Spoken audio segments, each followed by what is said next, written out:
Hello everyone and welcome back to my channel, or if it's your first time, welcome to my channel.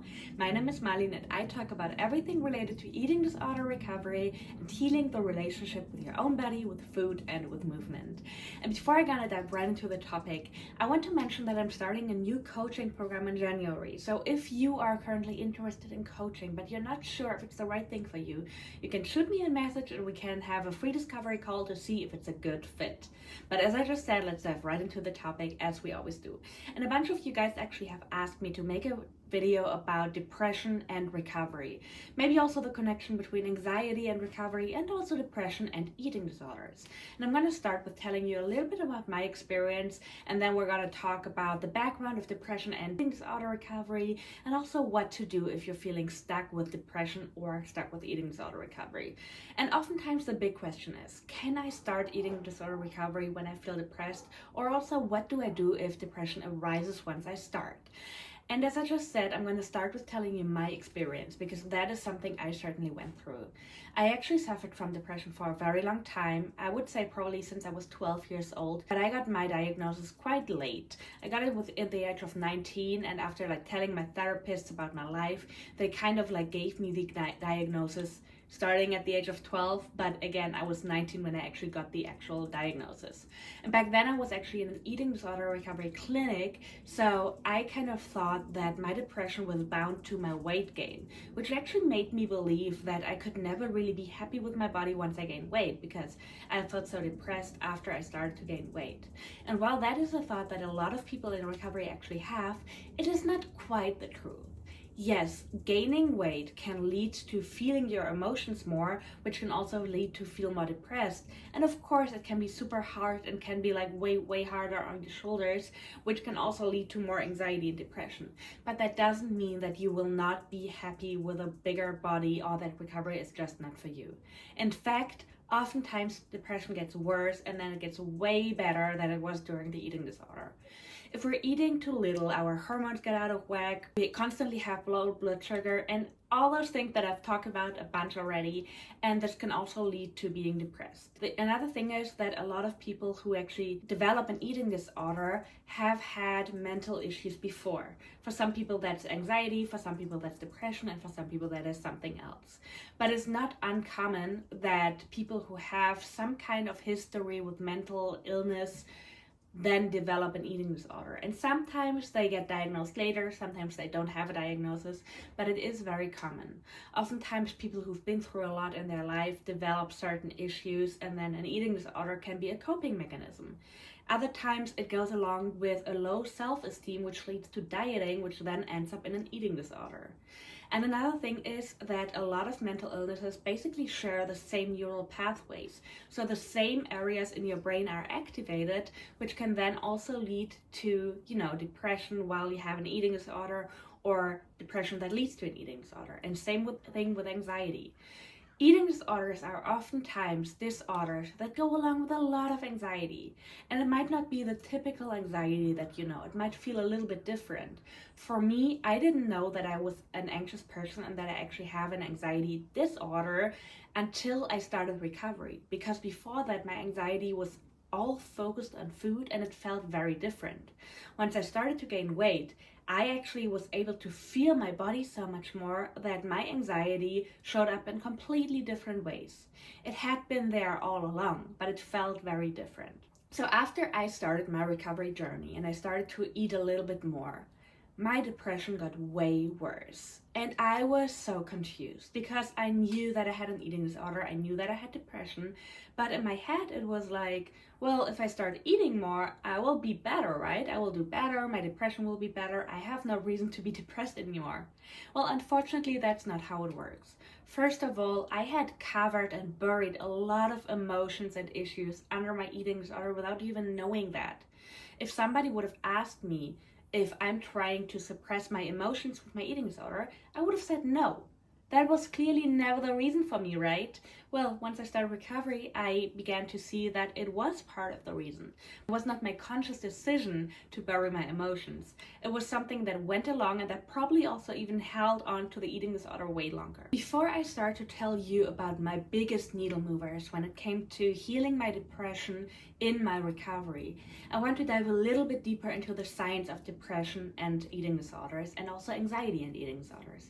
As I said before, a lot of those disorders actually share the same neural pathways, and another reason is that a lot of mental health issues go along with a chemical disbalance in your brain. Yes, that is true. It's nothing you're doing wrong. It's nothing that, it is your fault.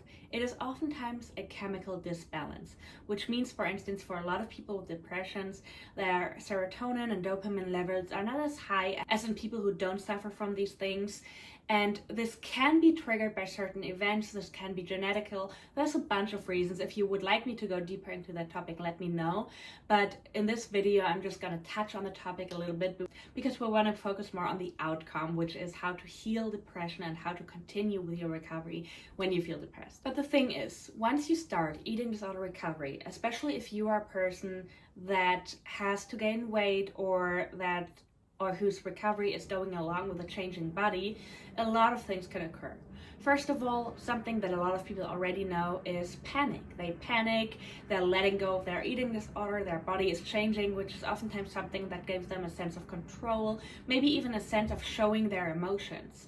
And this is something that so many people are going through. I'm not looking sick anymore, but I'm still struggling so much. So what if people won't believe me anymore? And this can actually feed the depression, because then it makes them feel like their internal emotions and feelings do not fit their external picture, whether that is true or not.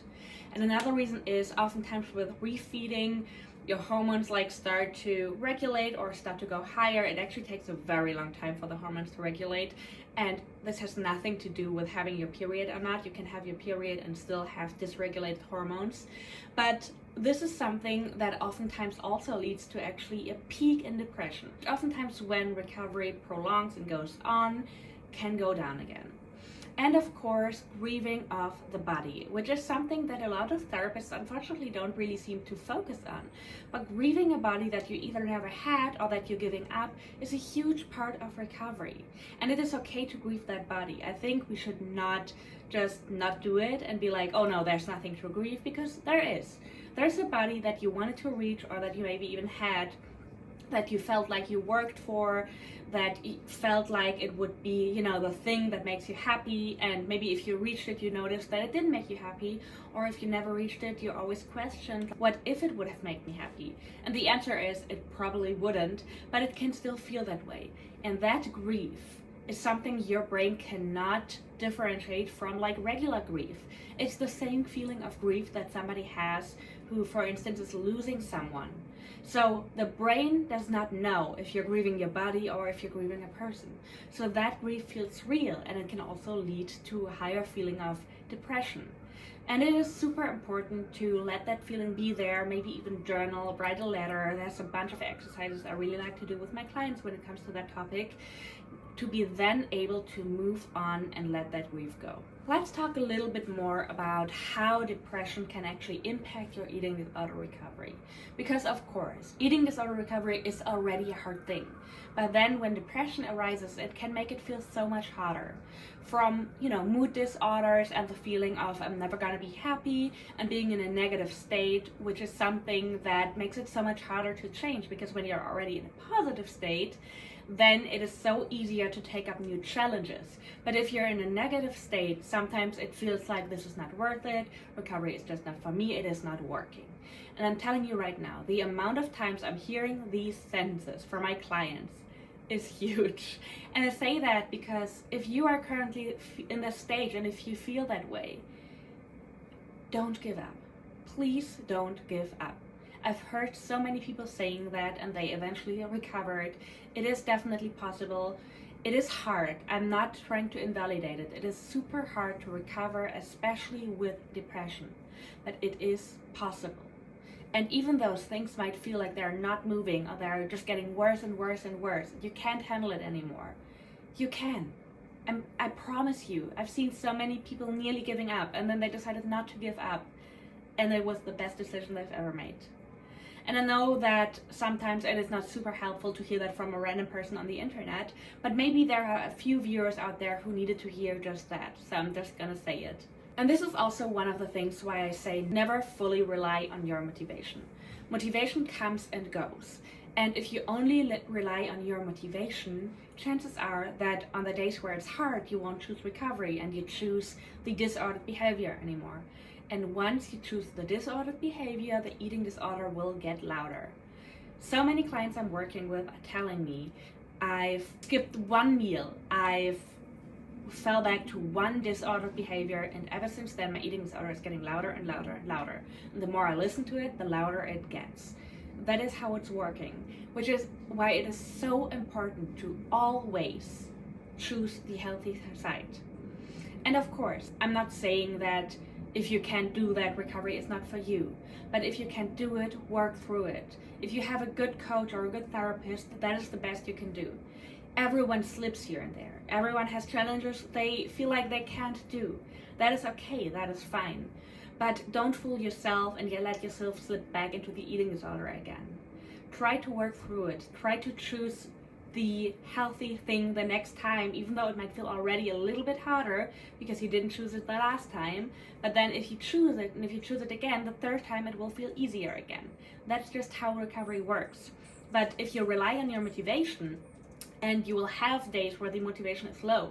Every person has days where their motivation is low. If you just rely on that, you will not get to where you want to be.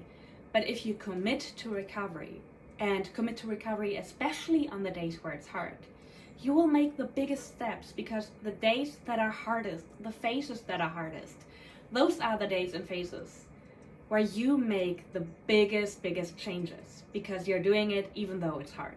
Let's talk about some things that actually really helped me a lot in my recovery journey and when it came to my depression. I did take antidepressants for quite some time. I was lucky enough to find something that worked for me, and I did have a few attempts where I tried to stop taking them way too early, actually even in a clinic, which was not the best idea, but I did take antidepressants and it was quite helpful for me, just like to have a little bit more of a stable mood. It didn't make me the happiest person on earth. It didn't cure everything. That's unfortunately not how that works, but it did definitely help me to not be in the lowest of the low every day. And I made a video before about when to know when to go out, you need more rest and recovery, and that is actually something that was crucial for me. I really had to get to know myself again, because for 10 years straight, I did not listen to my body. I would walk and walk and walk every day. I would undereat every day. So I really had to learn to listen to my body, to learn to rest again, to learn to eat again. But over time, I kind of figured it out, and I started to slowly do things again, to hang out with friends again. And those were actually the days where I was most motivated and where my depression oftentimes was really quiet. Not because I solely distracted myself, but because I was able to focus on something else than just on my recovery. And that is oftentimes crucial. And if you feel like hanging out with people is too much right now, it can be anything else. It can be watching a movie, it can be journaling, it can be drawing, painting, making music. Do anything that warms up your heart. But it is important to find something that helps you to shift the focus a little bit on something that feels good, instead of something, that always has to do with your recovery. Another thing for me is, and I said it before, setting boundaries. I never wanted to believe how important setting boundaries was for my mental health. In fact, I was a person that kind of identified as someone who wouldn't set boundaries. I was like, I'm always going to be the nice person who's doing everything for everyone. I don't even want to learn how to set boundaries. I don't see how that would be helpful for me. Well, turned out it was super helpful. When I started to set boundaries, I learned that I don't have to use my eating and my body anymore to show my emotions. And of course, that didn't happen with setting a boundary once or twice. It was definitely a process. But noticing that shift gave me so much help and empowerment that even my depression was going back a little bit. Because depression can also arise when you feel powerless, when you feel like you're losing control. And even though recovery is all about regaining control, it can feel like losing control on some days. So setting boundaries, for instance, when somebody would say something about my body, my urge was to go back to my eating disordered behaviors, to lose some weight, to show them how much their comment had hurt me. But at one point I noticed that this is not what I want to do anymore. I can't just go back and forth and use my body as, something to show them. So I set a boundary.